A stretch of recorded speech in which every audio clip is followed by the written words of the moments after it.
You know what's crazy though? That's gonna end up being the length of the 6 rotor somewhere in there. It's like 40 inches long. Dave and I are working on prepping the 4 rotor for reassembly. I've obsessively cleaned out the rotors. I went through and even double checked myself. What I'm doing right now is just making sure everything's flat so that way I'm not slowing him down when we put it all together.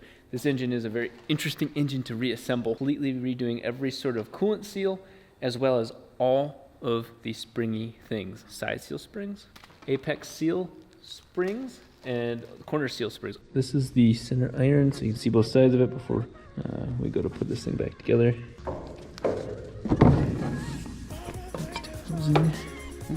My son a couple times.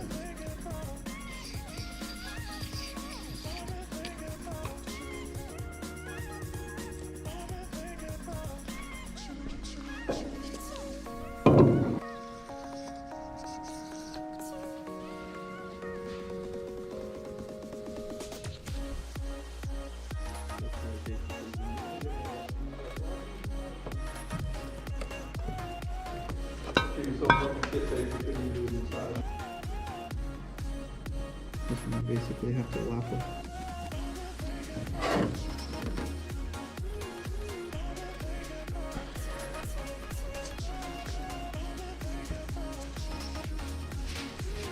So this is rotor 2. So this keyway.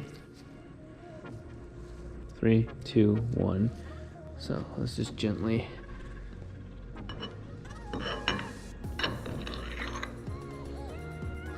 That one fits somewhere in there.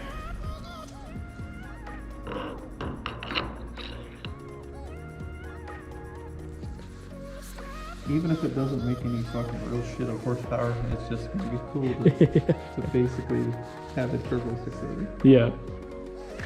Right. And it's like, oh man.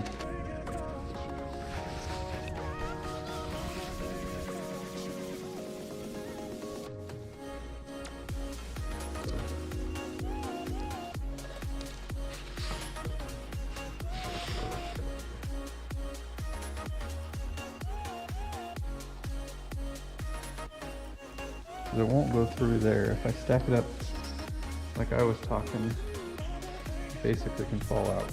Right. I'm sure we'll end up making some sort of unique tools in the future for assembling and disassembling this, just because this is an engine that will come apart more frequently because of the sheer amount of power we're putting through it. But for now, we're going to use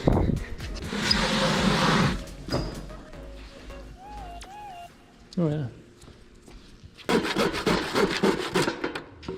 Thank you. Feels so underwhelming to me. Yeah, I found one of those earlier. The dowels must not go all the way through, that's why. Or spacers, so, you know, like on the front iron, how it just goes in a little ways? Yep. Well, just that way we know now. That's exactly what it is. So we're looking at the back of the engine, right? Yep. Yep. We're working on the back. We're coming building it up. Got everything all cleaned and prepped, all the rotors packed.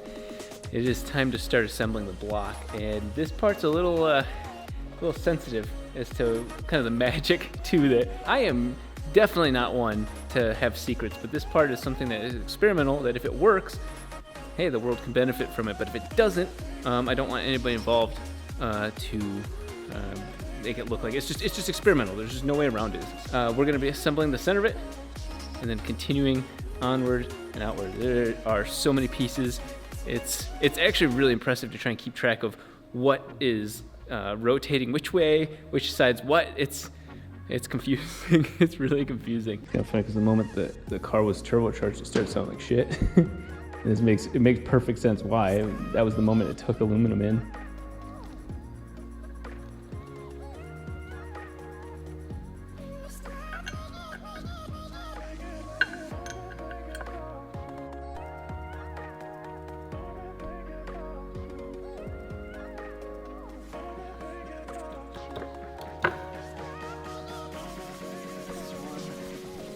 Stationary gears in the back.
Our one rotor is done. That's all.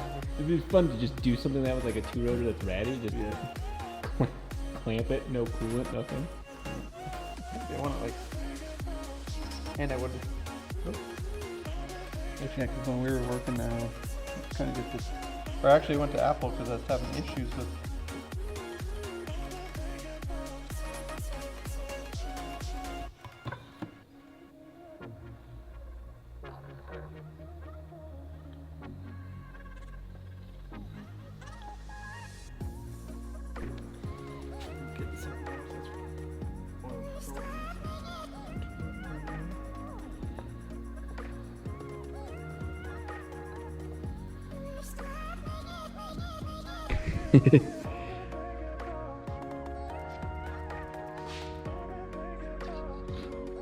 More pressure in the camera watching. Yeah. That's never stopped me from making mistakes.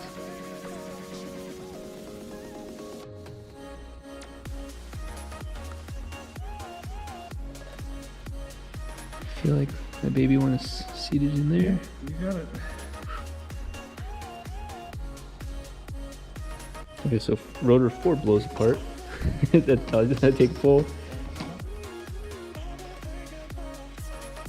I just want to make a quick shout out to Logan from Defined AutoWorks from helping remotely, just giving us just guidance, or at least just simply just being there for us. Thank you, Logan.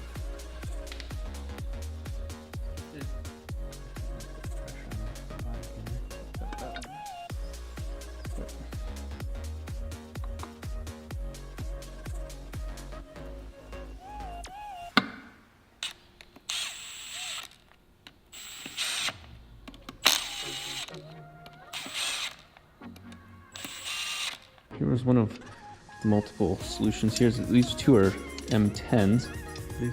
The small and the big one's M12s. So I wanted to see if. Oh, originally I was just gonna pick up the M12s. I was like, if that's not that. Alright, you got nuts? Yes.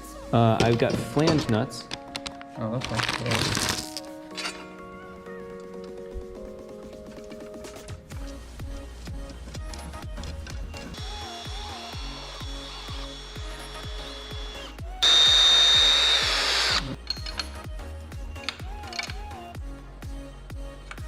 So we'll just pull it out, put it on the side, cut those off. Yep. So we're gonna go up, get the shaft out. This massive 2-rotor. I don't know if you're lifting, because that felt a lot lighter than I was expecting. You know what's crazy though? That's gonna end up being the length of the 6-rotor somewhere in there. It's like 40 inches long. Drop my nuts to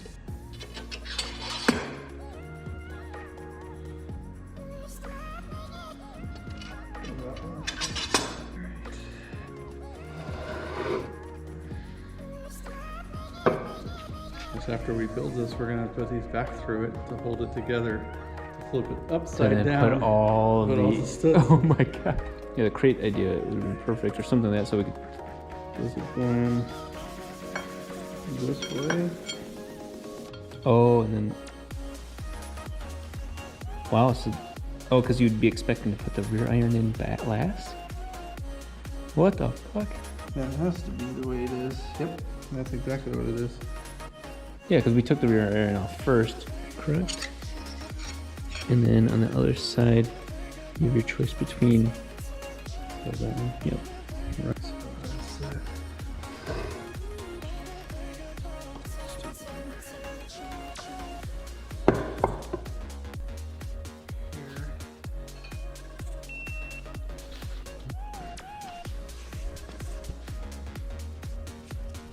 This is hilariously fun with such a weird engine. It's It's like a salt shaker or something, but back and forth, back and forth.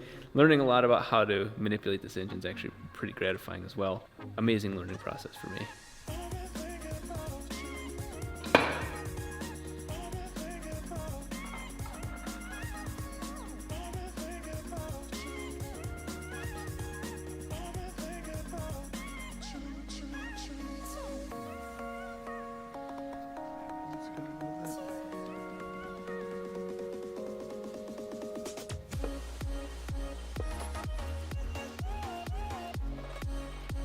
That was kind of one of the funniest things about an interview I did back in, not with Apex Seals, but an interview back in 2016 at SEMA. I didn't know shit about the E-shaft, even though I had it. You know, I bought it and owned it. Somebody asked me, so are each of the lobes firing at 90 degrees? And I'm like, I don't. It felt so stupid because I should know that. Like in my mind, I'm like, it could be 180, 180, 180, 180. Like, I'm like, I have no clue. I'll never forget to know this. And oops, that one was me. I accidentally turned it. Top one? Yeah, top one.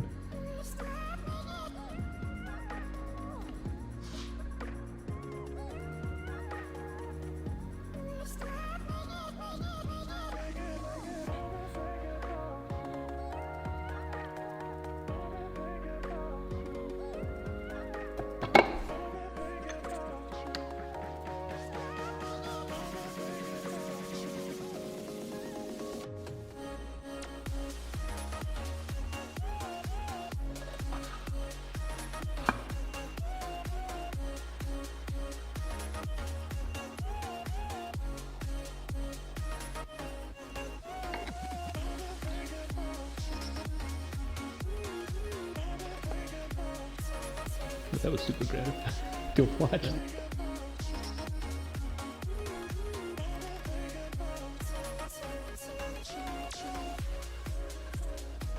Apex Seal time.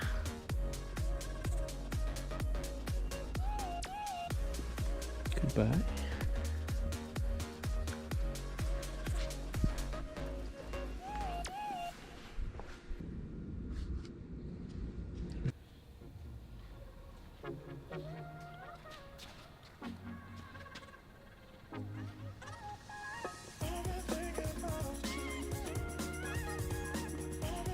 In many ways, that's a completed block.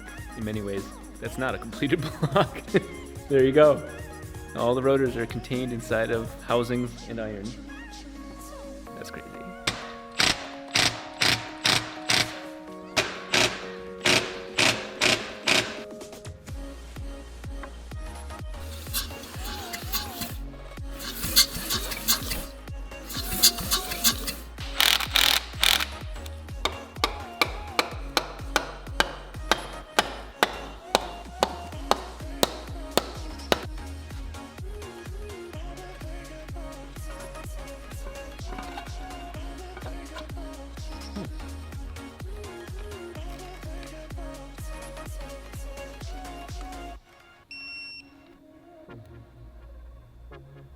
Well, that's sick. It's telling you how much it has as you're doing it. Yeah.